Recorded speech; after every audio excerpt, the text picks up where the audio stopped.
Ollaan täällä Fastemsilla Tampereella ja Fastemsilla tehdään metallityöstökoneiden automaatiojärjestelmiä eli joustavia valmistusjärjestelmiä niin roboteilla kuin hyllystöhissilaitteilla. Tämä robottisolu on jäysteenpoistosolu.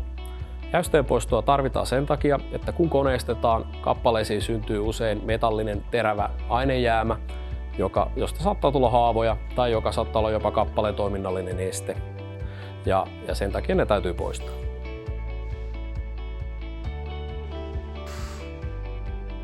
Jäysteenpoisto on aika epäergonomista työtä.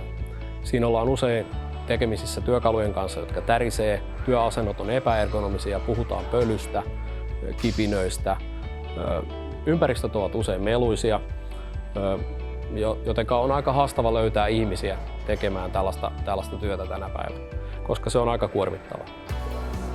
Tämän kaltaisella robottilaitteistolla pystytään vapauttamaan 2-3 työntekijää per vuoro järkevämpiin työtehtäviin. Tällaisen solun hankintahinta on tyypillisesti noin 350 000 – noin 1 000 000 euron välissä riippuen toimitetusta työkalustuksesta.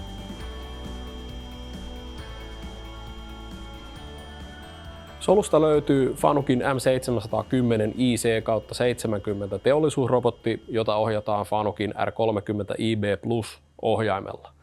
Ja tietysti robottiin kuuluu myös käsiohjain. Solun varustukseen kuuluu erilaisia robottityöstön karoja. Osa karoista on sähkökäyttöisiä ja osa karoista on painelmakäyttöisiä. Solun varustukseen kuuluu myös erilaisia nauhamedioihin perustuvia pyörittimiä sekä nauhailmakone.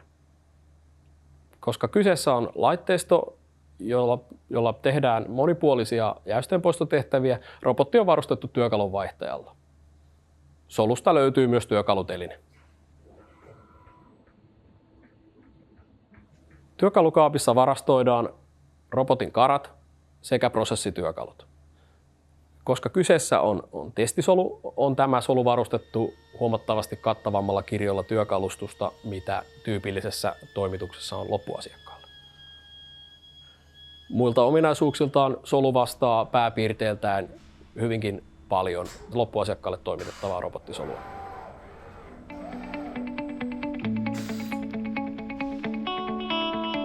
Solun varsinainen jäysteenpoisto tehdään prosessiasemassa, joka on integroitu robotin 7. akseliksi.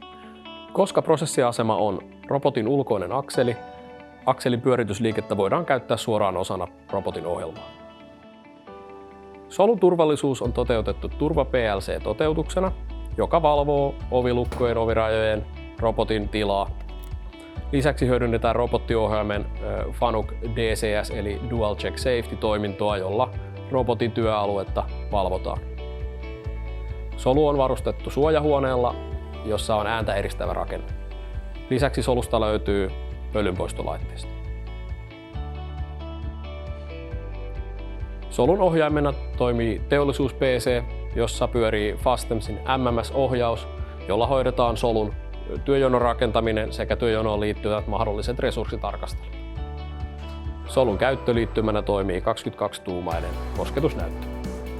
Tyypillisen robottitoimituksen, jäysteenpoistosolutoimituksen rutiininomaisiin toimenpiteisiin liittyvät ohjelmat on tehty tehtaalla valmiiksi. Mutta varsinainen prosessiohjelmointi tehdään joko opettamalla, käsiohjelmella tai mahdollisesti etäohjelmoinnilla. Robotista ei löydy varsinaisia aistijärjestelmiä, mutta osassa työkaluista on aktiivisia joustoelementtejä, jotka mahdollistavat erilaiset pienten virheiden kompensaatiot.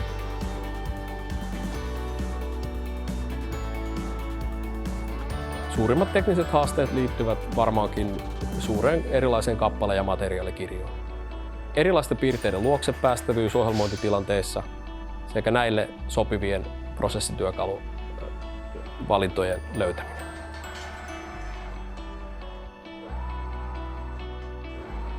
Jäysteenpoisto prosessina vaatii robotilta aika paljon.